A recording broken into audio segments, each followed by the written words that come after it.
السلام عليكم ورحمة الله وبركاته. الحمد لله رب العالمين، الصلاة والسلام على أشرف الأنبياء والمرسلين وآله وأصحابه أجمعين. أما بعد، فأعوذ بالله من الشيطان الرجيم. بسم الله الرحمن الرحيم. إن الله يحب التوابين ويحب المتطهرين. صدق الله المولان العظيم. আলহামদুলিল্লাহ, আল্লাহ সুবহানাহু ওয়া তাআলার বিশেষ মেহেরবানি এবং ফজল। আল্লাহ সুবহানাহু ওয়া তাআলা আমাদেরকে আল ফিকহুল মুয়াসসার আলা মাযহাবিল ইমামিল আযম আবি হানিফাতুন নু'মান এই কিতাব থেকেই আমাদের ফরজি আইন ইলম কোর্সের তাহারাত পর্ব এর বিশেষ দর্স ৩ শুরু করার তৌফিক দান করেছেন। এজন্য আমরা দিল থেকে শুকর আদায় করি, আলহামদুলিল্লাহ। আমাদের আজকের আলোচনার মেইন ফোকাস থাকবে আমাদের তাহারাত পর্বে যে দর্সগুলো হয়েছে, আলহামদুলিল্লাহ, যে ভিডিওগুলো আমাদের কোর্সের মেটেরিয়াল হিসেবে দেওয়া হয়েছে, সে ভিডিওগুলোর ৮ নং থেকে ২০ নং ভিডিও পর্যন্ত, মানে যে অংশের আমাদের ইনশাল্লাহ আগামী এই সপ্তাহে ইনশাল্লাহ আমাদের টিউটোরিয়াল পরীক্ষা হবে, যে এই অংশের উপরে, সে অংশেরই উপরেই আলোচনা হবে ইনশাল্লাহ। তো এখানে মোটামুটি দর্স ৮ থেকে শুরু করে দর্স ২০ পর্যন্ত যে বিষয়গুলো আলোচনা হয়েছে, একটা হলো কিতাবুত তাহারা এর ভূমিকা আলোচনা হয়েছে ওখানে। এবার আল মিয়াহুল্লাযী তাহসুলু বিহা তাহারাতু, ওই পানি যে পানির মাধ্যমে পবিত্রতা হাসিল হবে, সে পানির কি বৈশিষ্ট্য হওয়া চাই। আকসামুল মিয়াহি ও আহকামুহা, পানির ক্লাসিফিকেশন, পানির প্রকারভেদ এবং তার বিভিন্ন বিধান। এরপর হুকমুল বা ইল্লাযী ইখতালাতা বিহি শাইউন তাহির, ওই পানির হুকুম যার সাথে অন্য কোনো পবিত্র জিনিস মিশ্রিত হয়েছে। আহকামুস সূর, মানে এটুর আহকাম। আহকামু মিয়াহিল আবার, কূপের পানির বিভিন্ন হুকুম। আদাবু কদাইল হাজাত, জরুরত পূরণ করা বা হাজত পূরণ করার আদাব। এতটুকুই ওখানে আমাদের আলোচনার মধ্যে। তো এই অংশগুলোই আমরা একটু আলোচনা করব। দর্সগুলো তো আলহামদুলিল্লাহ আমরা শুনছি, তো আমাদের জন্য সহজ হয়ে যায় কিছু জরুরি বিষয় এখান থেকে আবার যদি আলোচনা করা হয়, সেই হিসেবে আজকের এই বিশেষ দর্স। তো এখানে যে অংশগুলো খুব গুরুত্বপূর্ণ,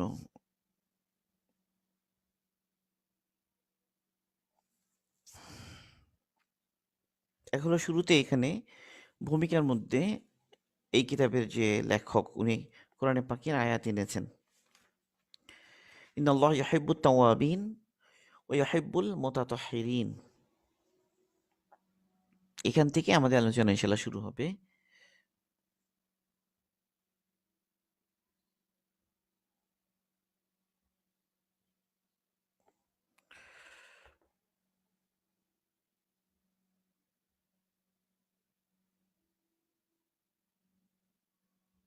তো শুরুতে আয়াত এনেছেন, আউযু বিল্লাহি মিনাশ শাইতানির রাজীম, বিসমিল্লাহির রহমানির রহিম। ইন্নাল্লাহ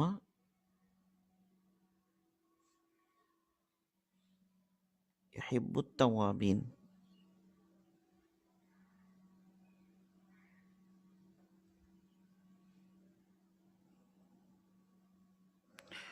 ওয়া ইউহিব্বুল মুতাতাহহিরিন।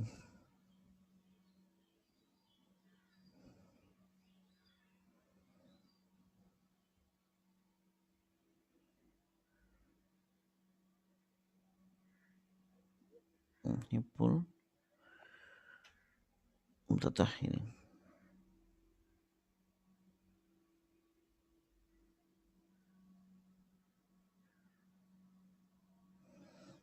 এই আয়াত দিয়ে শুরু করেছেন। তো এর মধ্যে যেটা গুরুত্বপূর্ণ বিষয় সেটা হচ্ছে যে এখানে দুই দলের প্রশংসা করা হয়েছে। প্রথম হলো তাওয়াবিন, আরেকটা হচ্ছে মুতাতাহহিরিন। এবং এখানে এই উভয় দলের প্রশংসা করতে গিয়ে, উভয় দলের ফজিলত বলতে গিয়ে আল্লাহ পাক যেই শব্দটা ব্যবহার করেছেন সেটা হলো ইউহিব্বু। প্রত্যেকটার জন্য ইউহিব্বু শব্দটাকে দ্বিতীয়বার এনেছেন। এভাবেও বললেও হতো ইন্নাল্লাহা ইউহিব্বুত তাওয়াবিন ওয়াল মুতাতাহহিরিন। এভাবে বললেও হয়, বাক্যের মধ্যে কোনো সমস্যা হয় না। ইউহিব্বু শব্দটা একবার আনলেও, কিন্তু আল্লাহ সুবহানাহু ওয়া তাআলা ইউহিব্বু শব্দটাকে দুইবার এনেছেন। তাওয়াবিনের জন্য ইউহিব্বু ব্যবহার করলেন, আবার মুতাতাহহিরিনের জন্য আলাদাভাবে ইউহিব্বু ব্যবহার করলেন। ইন্নাল্লাহা ইউহিব্বুত তাওয়াবিন ওয়া ইউহিব্বুল মুতাতাহহিরিন।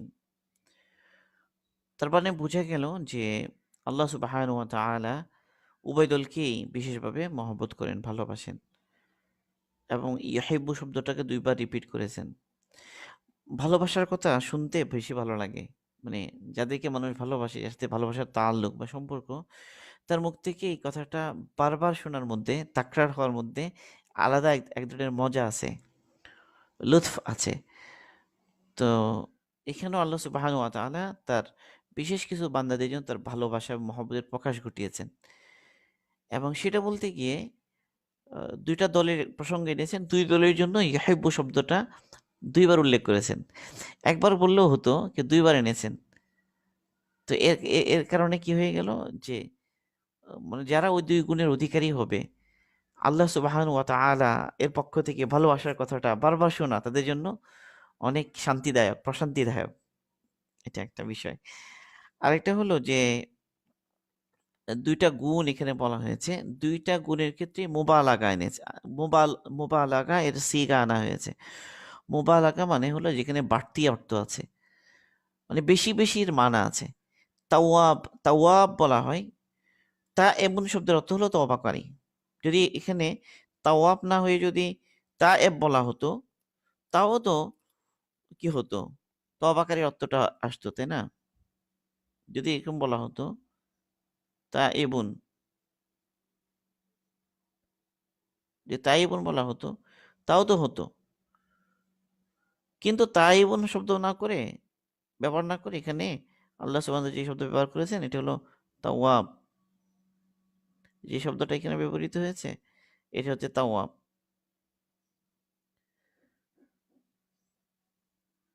তাওয়াব,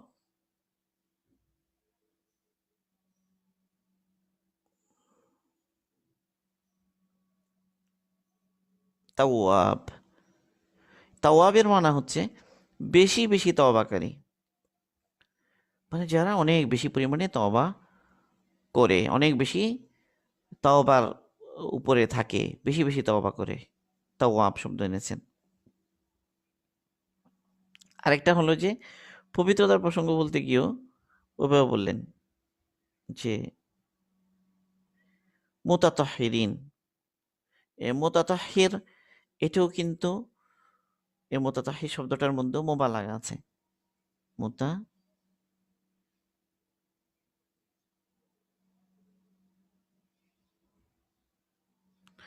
মুতাতাহহির,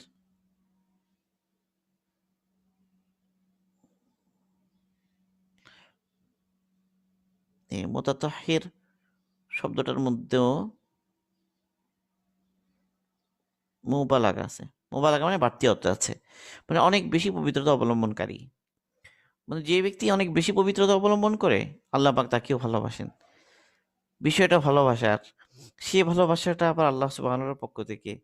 যাদের জন্য ভালোবাসা, তারা কারা? তারা যারা বেশি বেশি তওবা করে এবং যারা বেশি বেশি পবিত্রতা অর্জনের দিকে ফিকিরবান হয়। তো এই আয়াতের মধ্যে দুই ধরনের পবিত্রতার প্রসঙ্গই কিন্তু এসে গিয়েছে। একটা হলো ভিতরের পবিত্রতা, একটা হলো বাহ্যিক পবিত্রতা।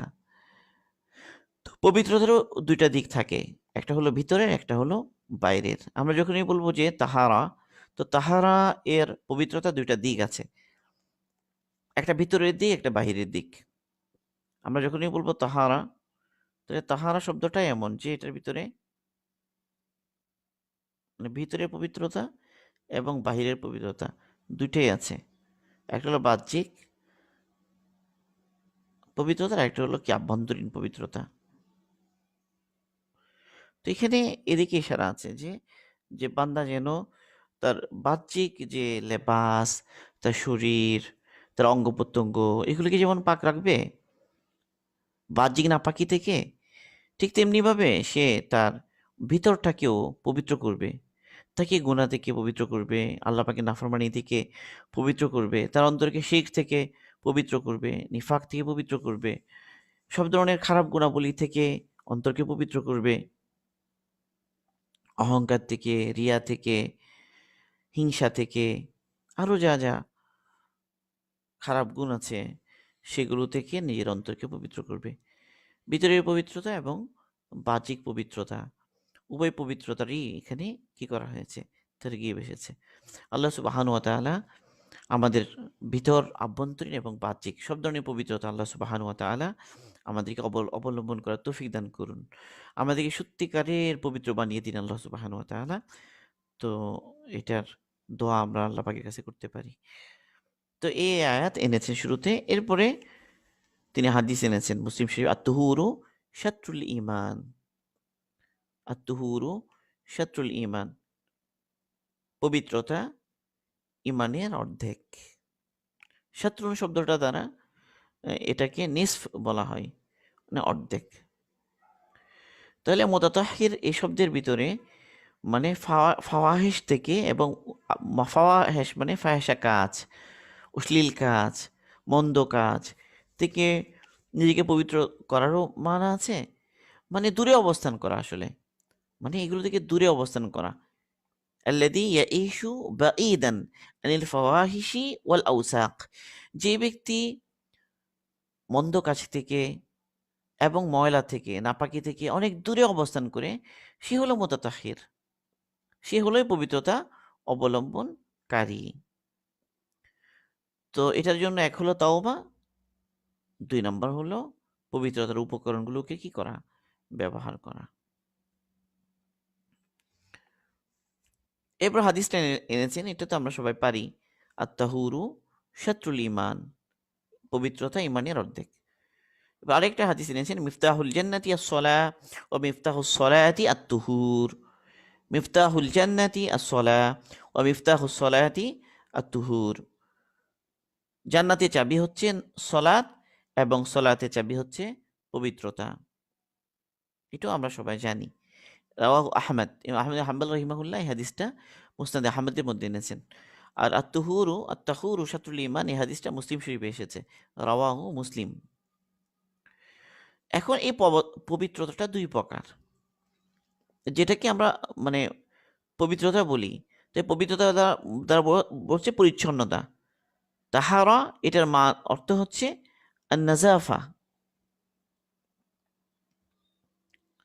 তাহারা শব্দের অর্থ হচ্ছে নাযাফা।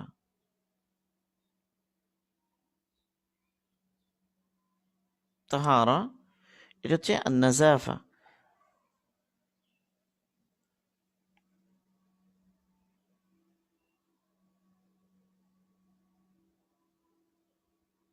নাযাফা, নাযাফা মানে পরিচ্ছন্নতা। আমরা পরিচ্ছন্নতার শব্দ ব্যবহার করি না, পরিষ্কার পরিচ্ছন্নতা, এই পরিচ্ছন্নতা শব্দটা নাযাফা, পরিচ্ছন্নতা। এখন এই তাহারাত, এটা যেটা বাহ্যিক পবিত্রতা বলি আমরা যেটাকে, সেটা আবার ২ প্রকার, হুকমিয়া, হাকিকিয়া। এটি আবার ২ প্রকার, এ তাহারা সেটা ২ প্রকার। একটা হচ্ছে হুকমিয়া, হুকমিয়া আর যে হাকিকিয়া।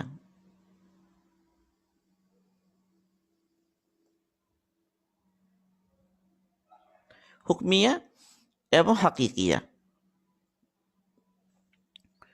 একটা হলো হুকমি, একটা হচ্ছে হাকিকি। হুকমি আর হচ্ছে হাকিকি। তো ২ ধরনের পবিত্রতা, শরীয়তের মধ্যে যে পবিত্রতার প্রসঙ্গ আসবে সে পদ্ধতি ২ ধরনের হবে, একটা হচ্ছে হুকমি, একটা হচ্ছে হাকিকি। এখন হুকমি পবিত্রতা, এটার কি না, এটার আরেকটা নাম আছে, এটা হলো হদস থেকে পাক হওয়া। এটাকে বলা হবে হাদাস, একটা শব্দ, সে হাদাস থেকে পাক হওয়া। এটাকে বলা হবে মানে হাদাস থেকে পাক হওয়া।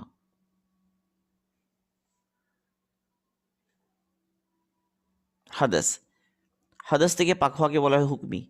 হাদাসটা কি, এটা খুব গুরুত্বপূর্ণ বিষয়, এই হাদাসের বিষয়টা বোঝা। আসলে হাদাস এটা হলো শরীরের মধ্যে সৃষ্টি হওয়া একটা পরিস্থিতি। হাদাস একটা হলো যে নাজাসা মানে নাপাকি, সরাসরি ওই নাপাকি যখন শরীরে থাকে সত্যিকার অর্থেই, তখন সেটা হচ্ছে নাজাসাতে হাকিকি। এবং সে নাজাসাতে হাকিকি থেকে পবিত্র হওয়ার যে প্রসেস, সেটাকে বলা হবে আত-তাহারাতু আল হাকিকিয়া। আত-তাহারাতুল হাকিকিয়াতু বলা হবে সেটাকে, বাস্তবেই নাপাকি থেকে কি হওয়া, পবিত্র হওয়া। নাপাকি আছে শরীরে, সে নাপাকি থেকে সে মুক্ত হলো। আর একটা হচ্ছে মানে হাকিকাতান নাপাকি নাও থাকতে পারে, হাকিকাতান নাপাকি নাও থাকতে পারে, কিন্তু হুকমান সে নাপাক। মানে তাহলে দুইটা কথা আমরা বললাম, একটা হলো হাকিকাতান আর একটা হলো হুকমান। শব্দগুলো যদি আমরা মনে রাখি, বিভিন্ন জায়গায় একই শব্দগুলো আমাদের আসবে, একই শব্দগুলো বারবার ভিন্ন জায়গায় আসবে আমাদের, হাকিকাতান এবং হুকমান। তাহলে হাকিকাতান একটা নাপাকি হতে পারে, আবার হুকমান একটা নাপাকি হতে পারে। হাকিকাতান নাপাকি এবং হুকমান নাপাকি, তো দুটা জিনিস। হাকিকি মানে হলো বাস্তবেই নাপাকি শরীরের মধ্যে আছে, নাপাকি বাস্তবেই আছে। আরেকটা হচ্ছে যে না, নাপাকি থাকুক আর না থাকুক, এখানে মূল বিষয়টা হলো যে একটা পরিস্থিতি সংগঠিত হয়েছে শরীরে, যেটাকে হাদাস বলা হচ্ছে। তার মানে ওই হাদাস অবস্থায় সে আল্লাহ পাকের কিছু বিধানাবলী সে পালন করতে পারবে না। হাদাস পাওয়া যাওয়া অবস্থায়, হাদাস থাকা অবস্থায় সে আল্লাহ পাকের কিছু হুকুম পালন করতে পারবে না। হাদাসের কিছু কিছু আছে এমন যে যখন সলাত আদায় করতে পারবে না। তারপর হলো কোরআন তেলাওয়াত, সেটা সে স্পর্শ করে করতে পারবে না। মুসহাফ যেটা কোরআন করিম এর যে কিতাব, যেটা যে কপি, সেটা সে স্পর্শ করতে পারবে না। আরেকটা হচ্ছে যে সে স্পর্শ করতে পারবে না, কিন্তু সে পড়তে পারবে, সে মুখস্থ পড়তে পারবে। আরেকটা সে মুখস্থও পড়তে পারবে না। তাহলে বোঝা গেল হাদিসের মধ্যে ক্রাইটেরিয়াগুলো ভিন্ন ভিন্ন আছে। হাদিসের এক প্রকার হলো ছোট, আরেক প্রকার হলো বড়। ছোট যেটা, এটাকে বলা হয় আসগার, আর বড় যেটা সেটাকে বলা হয় আকবার। তাহলে হাদাস দুই প্রকার হলো, একটা আসগার, একটা আকবর। আসগর মানে ছোট, আসগর মানে হচ্ছে ছোট, আর আকবর মানে হচ্ছে বড়। তাহলে বড় নাপাকি, ছোট নাপাকি, একটা হলো বড়, একটা হলো ছোট। তো একজন মানুষের অজু ভেঙে গেল, অজু ভাঙ্গার কোনো কারণ সংঘটিত হলো। ধরা যাক তার আহ, সে প্রস্রাব করলো, বা সে তার বড় জরুরত ছাড়লো, পায়খানা করলো সে, কিংবা বাতাস বের হলো, বা রক্ত বের হয়ে গড়িয়ে পড়লো। অজু ভঙ্গের যে কারণগুলো, সে কারণগুলো পাওয়া গেল। পাওয়া গেলে এখন তার শরীরের যে অবস্থা, এটাকে বলা হবে হাদেসে আসগার। মানে হাদেসে আসগারের সাথে এখন সে সালাত আদায় করলে হবে না, এবং কোরআন স্পর্শ করতে পারবে না। এই হাদেসে আসগার। আরেকটা হলো যে কারো গোসলে ফরজ হয়ে গেল কোনো কারণে, যে সমস্ত কারণে গোসল ফরজ হয়, সেই ধরনের কোনো বিষয় সংগঠিত হলো। যেমন তার শরীর থেকে উত্তেজনার সাথে বীর্যপাত হলো, ধরা যাক। কিংবা একজন মহিলা, সে তার যে পেরিয়ডিক যে ব্লিডিং, হায়েস যেটাকে বলা হয়, সেটা থেকে সেটা বন্ধ হলো। তার বন্ধ হওয়ার পরে এখন তাকে সলাত আদায় করতে হলে, বা কোরআন স্পর্শ করতে গেলে, বা কোরআন পড়তে গেলে তাকে কি করতে হবে? গোসল করতে হবে। তো এই যে গোসল করার যে পরিস্থিতি সৃষ্টি হলো, এটাকেও হাদিস বলা হচ্ছে। এটার নাম হচ্ছে হাদিসে আকবর। তো হাদিস দুই প্রকার হলো, একটা আসগার, একটা আকবর। এখন যেই সমস্ত আমালের মাধ্যমে সে পবিত্রতা অর্জন করবে হাদাস থেকে, সেগুলোকেই বলা হবে বলে আত্মাহারা আল হুকমিয়া। তাহারাতে হুকমি বলা হবে সেগুলোকে, যেমন অজু, যেমন গোসল, যেমন তায়াম্মুম। তাহলে হাদাসে আসগার অথবা হাদাসে আকবর থেকে পবিত্র হওয়ার যে পদ্ধতি, সেটাই হলো আত্মাহারা আল হুকমিয়া। আত্মাহারা আল হুকমিয়া, সেটাই হচ্ছে আত্মাহারা আল হুকমিয়া। এটাকে বলা হবে তাহারতে হুকমিয়া, তাহারা আল হুকমিয়া, এটাকে বলা হবে তাহারাতে হুকমি। তাহলে তাহারাতে হুকমির মধ্যে তিনটা জিনিস কি কি? একটা হলো অজু, একটা হচ্ছে গোসল, একটা হচ্ছে তায়াম্মুম। অজু, গোসল এবং তায়াম্মুম, এই তিনটা। অজু, গোসল, তায়াম্মুম, এই তিনটা হলো তাহারাতে হুকমিয়া হাসিল করার জন্য। তো হাদাস থেকে পাক হওয়া, হাদাস হলো একটা অবস্থা, যে অবস্থার সাথে সলাত আদায় করা যায় না, যে অবস্থার সাথে কোরআন স্পর্শ করা যায় না। যদি এরকম হয় তাহলে হাদিসে আসগার। অথবা যে হাদিস হলে সে কোরআন মুখেও পড়তে পারবে না, এটা হচ্ছে আকবর। একটার জন্য অজু লাগে, একটার জন্য গোসল লাগে।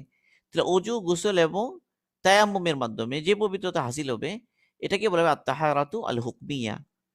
এবং যেই অবস্থা থেকে এই পবিত্রতাকে অর্জন হবে, সে নাপাকের যে অবস্থা, সেটা হলো হাদাস। মানে আল্লাহ সুবহানাহু ওয়া তাআলা এই কন্ডিশনকে নাপাক বলে দিয়েছেন, যে এই অবস্থার সাথে এই আমল করা যাবে না। তো এটাকে বলা হবে হাদাস। হাদাসে আসগার এবং হাদাসে আকবর, এটা হলো তাহারতে হুকমি। আরেকটা হলো যে তাহারতে হাকিকি। আর তাহারাতু আল হাকিকিয়া,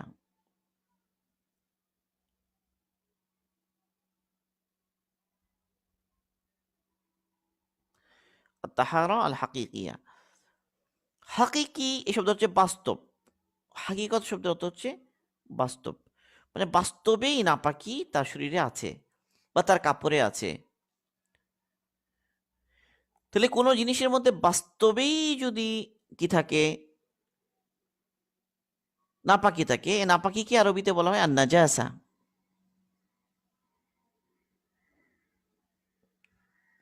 সরি, এই বাস্তবে নাপাকি থাকা, এটাকে বলা হয় নাজাসা, মানে নাপাকি, আন-নাজাসা। এই নাজাসা থেকে পাক হওয়া, একটা হলো হাদাস থেকে পাক হওয়া, এর আগেরটা এটা হলো তাহারাতু আল হুকমিয়া। আর একটা হচ্ছে নাজাসাত থেকে পাক হওয়া, সেটাকে বলা হচ্ছে আত-তাহারাতু আল হাকিকিয়া। তাহলে এটার জন্য পদ্ধতি কি? এটার পদ্ধতি হলো পানি বা কোনো পবিত্র আর কোনো তরল দিয়ে ধুয়ে ফেলা। সে নাপাকিটা দূর করে ফেললেই কোনোভাবে তাহারাত হাসিল হয়ে যাবে।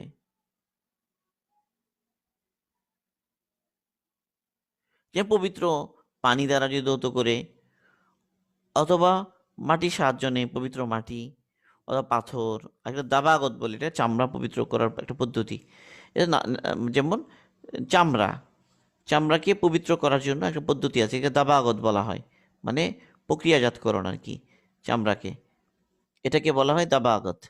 এটার দ্বারা যেটা হাসিল হবে, এটাও তাহারাতে হাকিকিয়া। তো এতটুকু আলোচনা আমরা করলাম নাজাসাত নিয়ে। এরপর হলো পানি। এখন পানির মধ্যে সব পানি মাত্রই কিন্তু পবিত্রতা হাসিল করা যায় না, সব পানি দিয়ে পবিত্রতা হাসিল করা যায় না। তো পানির মধ্যে কিছু পানি আছে যে পানিকে কখনো বলা হবে যে আলমা আল মুতলক, সাধারণ পানি।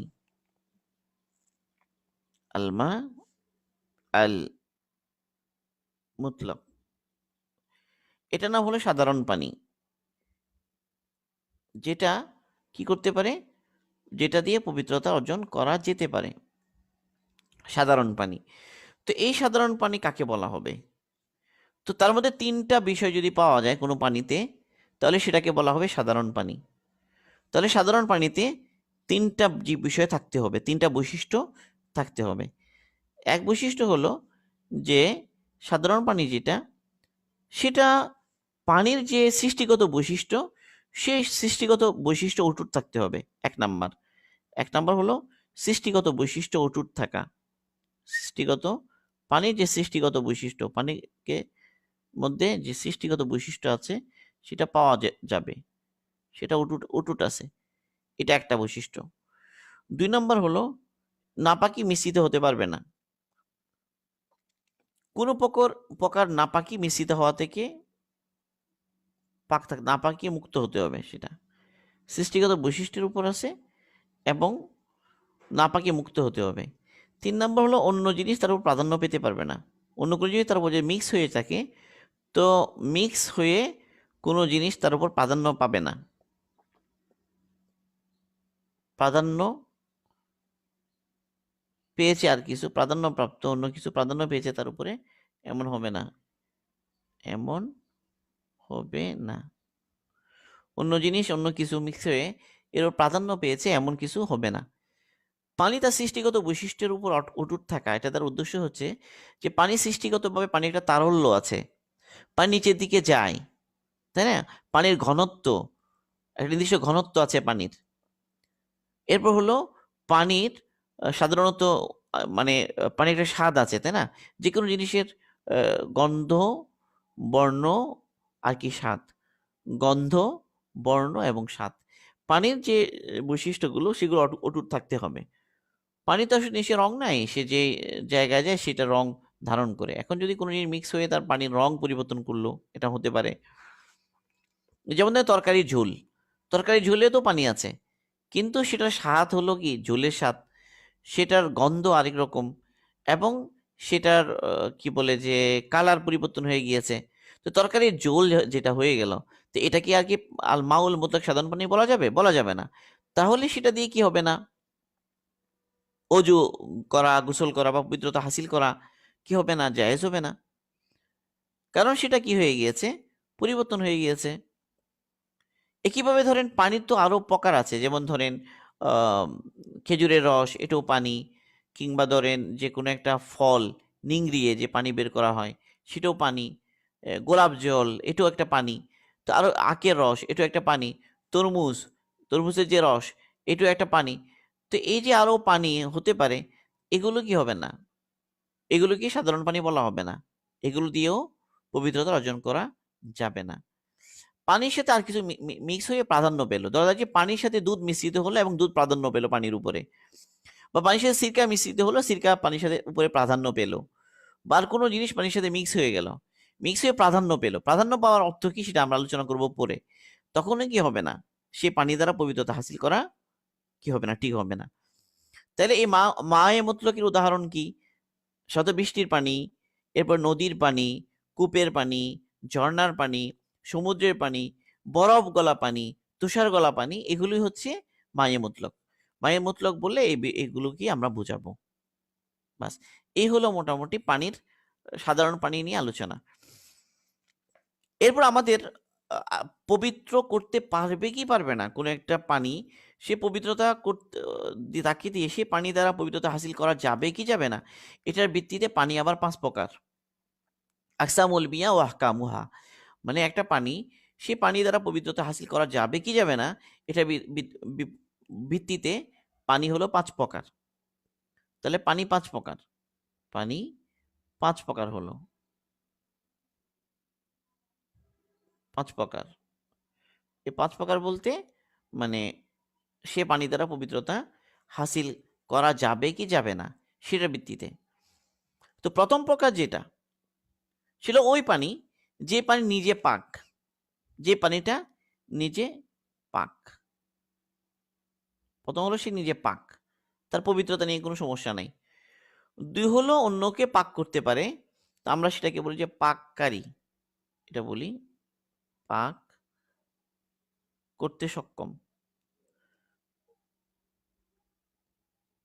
পাক করতে অন্যকে সক্ষম।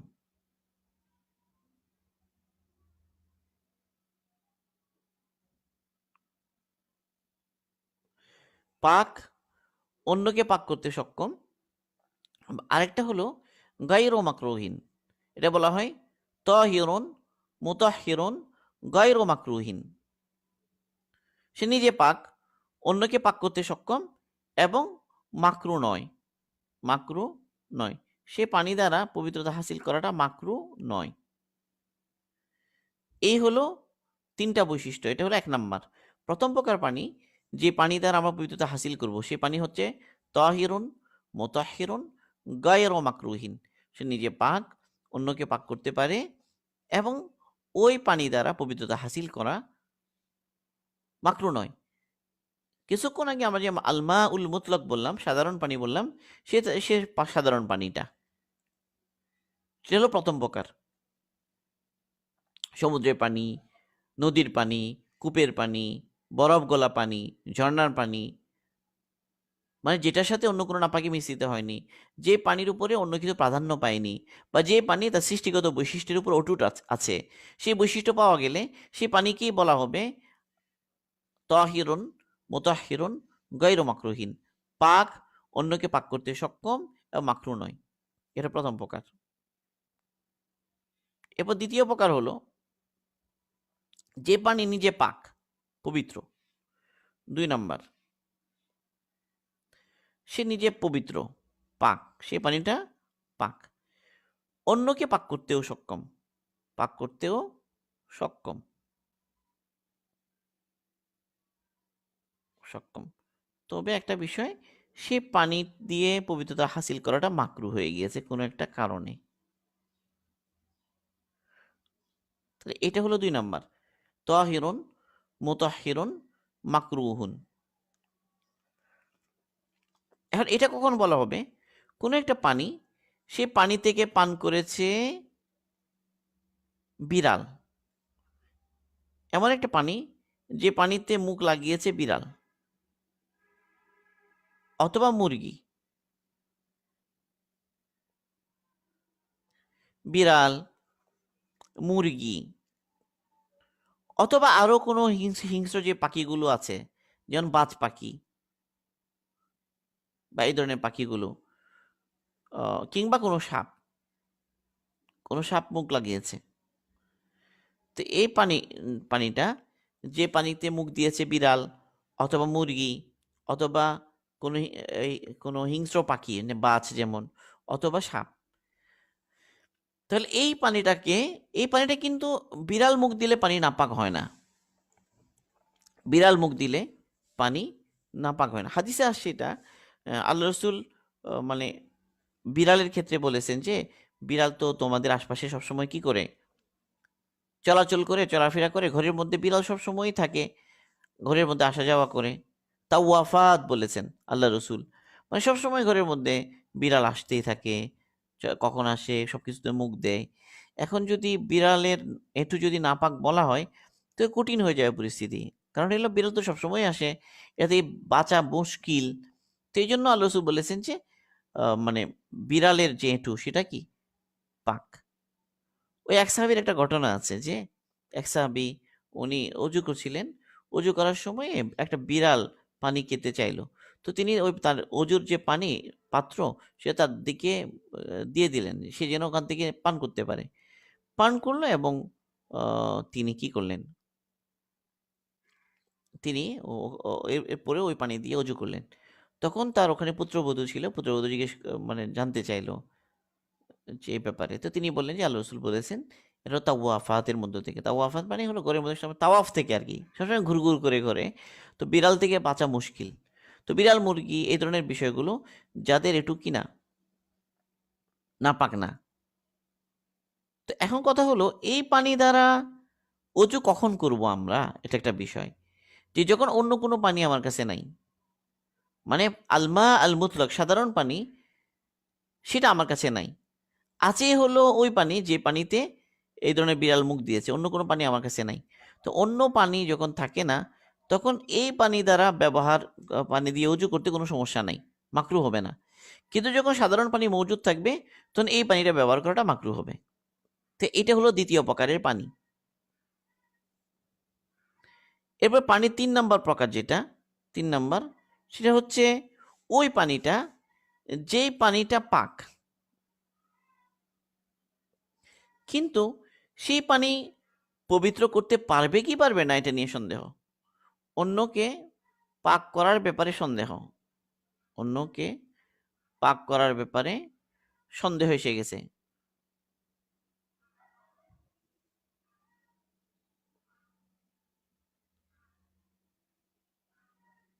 এখন এই সন্দেহটা এলো কেন, এটার একটা বিষয়। সেই পানিটা পাক, নিজে পাক, কিন্তু অন্যকে পাক করতে পারবে কিনা এটা নিয়ে একটা সন্দেহ সৃষ্টি হয়েছে। সন্দেহ সৃষ্টি হয় কেন, হলো কেন, এটা একটা বিষয়। এটা হলো যে খচ্চর এবং গাদা যদি কোনো পানিতে মুখ দেয়, তাই না, গাদা এবং খচ্চর, গাদা এবং খচ্চর, গাদা খচ্চর মানে পান করেছে যে পানির পাত্র থেকে, সে পাত্রের পানি। তো এখানে কনফিউশন হলো কেন, একটা প্রশ্ন। কনফিউশন হয়েছে আসলে এই কারণে যে এখানে নস, নস মানে হাদিস দুই দিকে আছে। মানে কোনো হাদিস দ্বারা বোঝা যাচ্ছে যে পাক, আবার কোনো হাদিস দ্বারা বোঝা যাচ্ছে না পাক। এরকম একটা পরিস্থিতি সৃষ্টি হওয়ার কারণে বলা হচ্ছে যে এখন আসলে কি মানে পাক তো নিয়ে সন্দেহ নাই, সরি, মানে পাক এটা ঠিক আছে, কিন্তু অন্যকে পাক করতে পারবে কি পারবে না এটা নিয়ে নস একাধিক হয়ে গিয়েছে। কোনো নস দ্বারা বোঝা যাচ্ছে যে কোনো হাদিস দ্বারা যে এটা কি অন্যকে পাক করতে পারবে, আর কোনো হাদিস দ্বারা বোঝা যাচ্ছে যে অন্যকে পাক করতে পারবে না। এই যে নসুসের মধ্যে কি হয়ে গিয়েছে, ইখতিলাফ হয়ে গিয়েছে।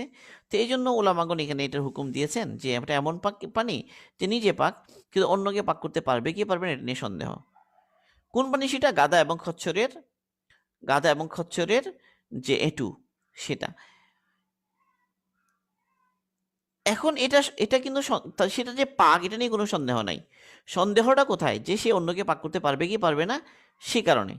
এখন যদি আমাদের কাছে ওই পানি ছাড়া আর কোনো পানি না থাকে, এমন তো কোনো পরিস্থিতি হতে পারে কখনো কখনো যে কেবল ওই পানিটাই আছে আর কোনো পানি নাই।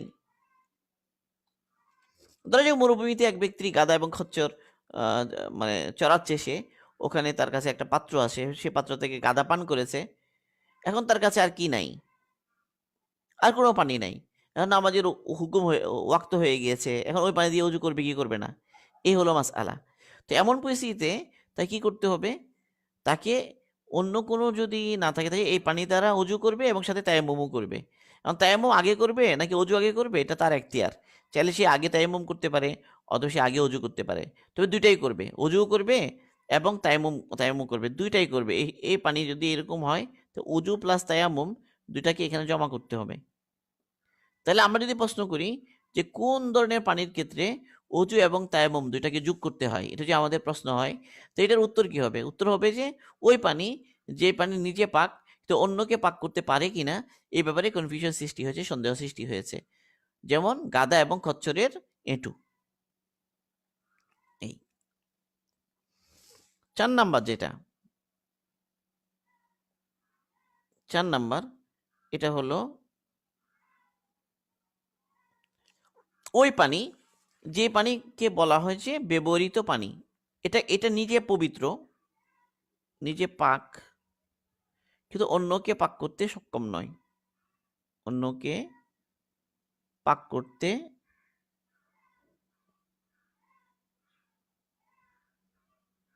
সক্ষম নয়, এমন পানি। নিজে পাক তো অন্যকে পাক করতে সক্ষম নয়। এটা কোন পানি? বলে এটা হচ্ছে আলমা আল মুস্তাআমাল। আলমা আল মুস্তাআমাল,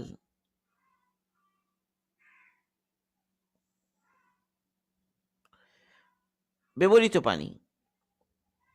যে পানি একবার পবিত্র অর্জনের জন্য ব্যবহৃত হয়েছে, সেই পানিকে বলা হবে আলমা আল মুস্তাআমাল, ব্যবহৃত পানি। এখন কোন পানিকে ব্যবহৃত পানি বলা হবে? বলে ওই পানি যে পানিটা ব্যবহার করা হয়েছে অজুর জন্য, গোসলের জন্য, হদস দূর করার জন্য, বা আল্লাহ পাকের নৈকট্য হাসিলের জন্য সওয়াবের নিয়তে অজু করেছে। যে অজুর উপরে অজু, অজু ছিল আবার অজু করেছে। সেই পানি দ্বারা কি হবে না, আবার অজু করতে পারবে না, যে একবার ব্যবহার হয়ে গিয়েছে। কিন্তু যদি কোনো ব্যক্তি অজু করে ঠান্ডা ঠান্ডা হাসিলের জন্য, গরম পড়ছে বেশি, তো সে অজু করলো, অথবা অন্যকে অজু শেখাচ্ছে, সেক্ষেত্রে কি হবে না, ওই পানি ব্যবহৃত পানি হবে না। আর যদি কোনো ব্যক্তি যার অলরেডি অজু নাই, সে যদি অজু করে ঠান্ডা হাসিলের জন্য অথবা সে অন্যকে শেখানোর জন্য, সেক্ষেত্রে কিন্তু সেই পানিটা ব্যবহৃত পানি হয়ে যাবে। আরেকটা হলো, আমরা কখন বলবো যে এই পানিটা ব্যবহৃত হয়ে গিয়েছে, এই পানিটা মায়ে মুস্তামাল, আমরা কখন বলবো? যখন শরীর থেকে আলাদা হবে। যতক্ষণ শরীর থেকে আলাদা হচ্ছে না, ততক্ষণ পর্যন্ত কিন্তু সেটাকে ব্যবহৃত পানি বলা হবে না। একটা জিনিস খেয়াল করি, ধরো হাত ধুচ্ছি আমি, তো যে পানি দিয়ে হাত ধুচ্ছি আমরা, অনেক সময় আমরা তো পানি ফ্লো করে দিই হাতের উপরে, তাই না, ছড়িয়ে দিই। তো সেই পানিটা হাত থেকে গড়িয়ে নিচের অংশের দিকে, অন্য অংশের দিকে যাওয়ার সময় এর আগে তো সে ব্যবহৃত হয়ে গেছে অলরেডি। তাহলেও ওকে তো যদি তখন আমরা বলি যে ব্যবহৃত পানি, তখন তো এটা মুশকিল হবে এই জন্য, কারণ তখন তো আমাদের বারবার পানি নিতে হবে। তো এই জন্য শরীর থেকে যখন আলাদা হবে, তখনই কেবল বলা হবে সেটা ব্যবহৃত হয়েছে। যখন শরীরের সাথে লাগানো আছে, ততক্ষণ এটাকে ব্যবহৃত পানি বলা হবে না। এটা হলো ব্যবহৃত পানি। 4 নাম্বার। আরেক নাম্বার হলো লাস্ট যেটা, এটা হলো নাপাক পানি। নাপাক পানি, এটা হলো 5 নাম্বার। এখন কথা হলো, পানি কখন নাপাক হয়ে যায়, এই কথাটা ভালো করে বুঝতে হবে আমাদের, যে কখন পানি নাপাক হয়ে যায়, কখন বলা হবে যে পানিটা কি হয়ে গিয়েছে, নাপাক হয়ে গিয়েছে, এটা কখন বলবো আমরা? তো এখন সাধারণত কোনো একটা পানি, সেটা অল্প এবং স্থির, তাহলে কোনো একটা পানিটা অল্প এবং স্থির, এই দুই বৈশিষ্ট্য তার মধ্যে। পানিটা অল্প, বেশি না। এখন অল্প পানি কি বেশি পানি কি, এটার একটা সংজ্ঞা আছে, সেটা আমরা কিছুক্ষণ পরে বলছি। অল্প পানি বেশি পানি কাকে বলে, কখন বলবো যে পানিটা অল্প, কখন বলবো যে আমরা পানিটা বেশি, এই বেশি এবং অল্প বলার জন্য আমাদের মাপকাঠি কি, স্কেল কি, এটা আমরা পরে বলবো। কিন্তু আমরা প্রথমে কথা বলতে যাচ্ছি যে কোনো একটা পানি যদি অল্প হয় আর সে স্থির হয়, মানে অল্প পানি স্থির পানিতে যদি কোনো নাপাকি পড়ে, এই নাপাকি পড়ার কারণে পানির মধ্যে যদি তার কোনো প্রভাব পরিলক্ষিত হোক বা না হোক, এ উভয় ক্ষেত্রে ওই পানিটা নাপাক হয়ে যাবে। কোনো একটা পানি, সেটা অল্প এবং সে স্থির, সেই স্থির পানি এবং অল্প পানিতে নাপাকি পড়লো, চাই সেই নাপাকিটা কম হোক অথবা বেশি হোক, চাই সেই নাপাকি পড়ার কারণে ওই পানির মধ্যে কোনো পরিবর্তন আসুক বা না আসুক, এই সর্বক্ষেত্রেই এই পানিটা কি হয়ে যাবে, নাপাক হয়ে যাবে। এটা হলো একটা। 2 নম্বর হলো, কোনো একটা পানি, সেই পানিতে নাপাকি পড়লো, নাপাকি পড়ার পরে সেই পানির মধ্যে নাপাকির প্রভাব প্রকাশ পেয়ে গেল, পানিতে নাপাকির আসর প্রকাশ পেল, নাপাকির প্রভাব প্রকাশ পেল, এমন যদি হয়, তাহলে এই পানিটা কম নাকি বেশি, এই পানিটা কি স্থির নাকি প্রবাহমান, এটা আর আমরা ভাববো না। আমরা বলবো যে এই পানি, যে পানিতে নাপাকির প্রভাব অলরেডি কি দেখা যাচ্ছে, সে পানিটা নাপাক। চাই এটা কম হোক, চাই এটা বেশি হোক, চাই এটা স্থির হোক, চাই এটা চলমান হোক, প্রবাহমান হোক। প্রথমে আমরা বলেছি অল্প পানি এবং স্থির পানিতে নাপাকি পড়লো, প্রভাব প্রকাশ পেল না, প্রকাশ পেল বা পেল না, দুই ক্ষেত্রেই নাপাক, পানি অল্প এবং স্থির হলে। 2 নম্বর বলছি যে আমরা যে পানিটা অলরেডি অল্প হতে পারে, বেশি হতে পারে, সেটা স্থির হতে পারে, প্রবাহিত হতে পারে, কেউ তার মধ্যে নাপাকির প্রভাব প্রকাশ পেয়ে গেছে, তাহলে সেই পানিটা কি হয়ে গেছে? নাপাক হয়ে গিয়েছে। এটা নিয়ে আর কোনো কথা নাই, এটা নাপাক হয়ে গিয়েছে। দুইটা গেল। 3 নাম্বার হলো পানিটা পানিটা বেশি পানি। পানি বেশি। আলমা আল কাসির,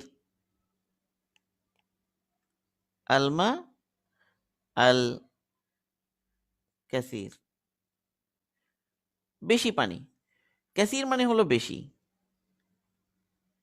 আর কলিল মানে হলো কম। তো মায়ে কাসির যদি হয়, বেশি পানি যদি হয়, সেই বেশি পানি পেতে যদি নাপাকি পড়ে এবং সেই পানির এক প্রান্ত নড়াচড়া করলে আরেক প্রান্ত নড়ে না, কোনো একটা হাউস, মানে একটা হাউস, যে হাউসের এক প্রান্ত যদি নড়াচড়া হয় অন্য প্রান্তে সেই নড়াচড়া পৌঁছে না, এমন যদি হয় সে বলে মা আলমা আল কাসির। যেমন একটা পুকুর, বড় একটা পুকুর, এক প্রান্তে নড়াচড়া হলে আরেক প্রান্তে এটার হরকত পৌঁছে না, বড় হাউস। তো এই ধরনের যদি হয় তাহলে সেক্ষেত্রে যদি কোনো নাপাকি পড়ে, তো যতটুকু নাপাকি যদি যেখানে পড়েছে সেই অংশের পানিতে তো নাপাক কম হলেও, কিন্তু পুরো পুরো হাউসটা কি হয়নি, নাপাক হয়নি, তার অন্য প্রান্তে অজু করতে সমস্যা নাই, অন্য প্রান্তের পানি দিয়ে গোসল করতে সমস্যা নাই, সেটা বোঝানো হচ্ছে আলমা আল কাসির। এখন আমরা যদি বলি যে এক প্রান্ত নড়াচড়া করলে অন্য অন্য প্রান্তে পৌঁছে না, এগুলো আবার সবাই বুঝতে পারে না, সব মানুষের তো আকল সমান না। তো সাধারণভাবে মানুষদেরকে বোঝানোর জন্য ফুকাহারা একটা পরিমাণ নির্ধারণ করে দিয়েছেন, পরিমাণ নির্ধারণ করে দিয়েছেন। সে পরিমাণটা হলো 10 হাত বাই 10 হাত, 10 ইন্টু 10, তাহলে 100 বর্গ হাত। এমন যদি হয় এবং তার গভীরতা এমন হয় যে তলা দেখা যায় না, দৈর্ঘ্য 10 হাত, প্রস্থ 10 হাত, কেউ তলা, সাধারণত তলা দেখা যায় না, এতটুকু গভীর, তো ওই পানিকেও বলা হবে মায়ে ক্যাসির, মায়ে ক্যাসির বলা হবে।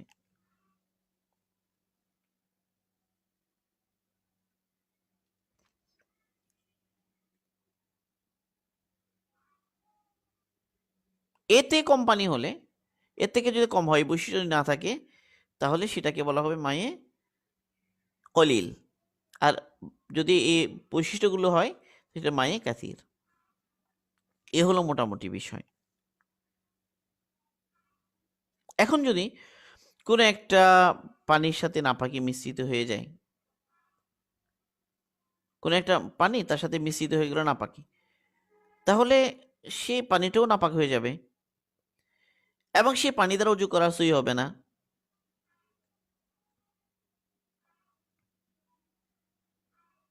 একইভাবে যে পানিটাকে আহ, সিদ্ধ করা হয়েছে, সরি রান্না করা হয়েছে যে পানি দিয়ে, ঝুল, তো ঝুল দিয়েও কিন্তু উজু করা যাবে না। বা কোনো একটা পানীয় বানানো হয়েছে, অন্য কোনো পানীয় এখানে মানে পাক করার মাধ্যমে বানানো হয়েছে, যেমন স্প্রাইট, এই ধরনের পানীয়গুলো, তো ওই পানি দিয়ে উজু করা কি হবে না, সঠিক হবে না। এই হলো নাপাক পানির বিষয়ে আমাদের আলোচনা। এরপর এখানে আরেকটা গুরুত্বপূর্ণ আলোচনা হলো মানে এটু পানির হুকুম। পানিতে যদি অন্য কোনো কিছু মুখ দেয়, যে পানি এটু পানি, এটাকে সুর বলা হয়, আহকামুস সুর, এটা একটা আলোচনার বিষয়, গুরুত্বপূর্ণ। আহকামুস সুর,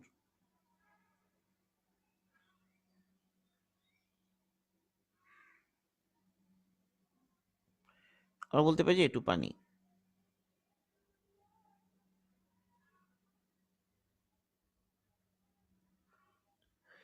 যেখানে অন্য কিছু মুখ লাগালো, যেটি পাত্রে।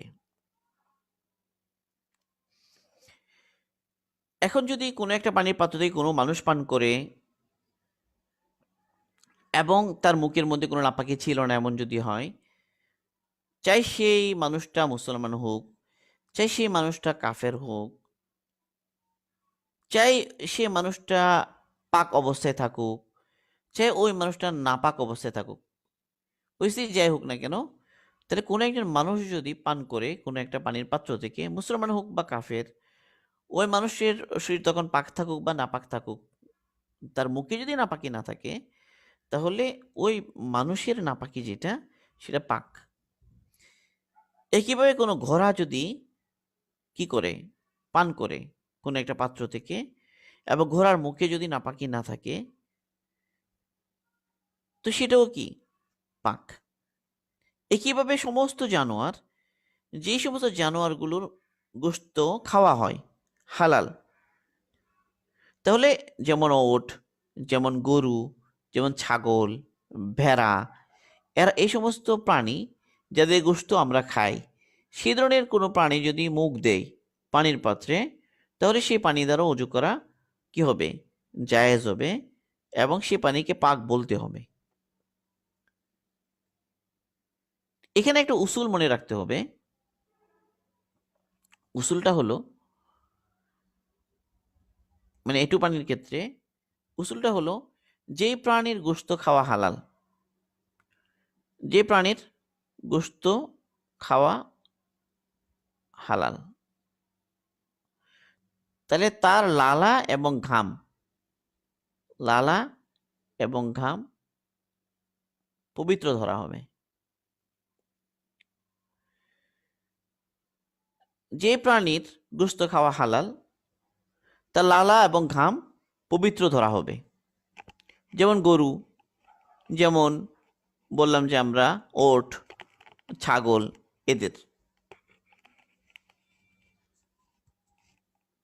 আর যে সমস্ত প্রাণীর গোশত খাওয়া হারাম, যেমন হিংস্র প্রাণী, যেমন কুকুর, যেমন শৃগাল, যেমন বাঘ, সিংহ, বা আরও যেগুলো প্রাণী গোশত খাওয়াটা হারাম, তাদের লালাও হারাম হবে, ঘামও হারাম হবে।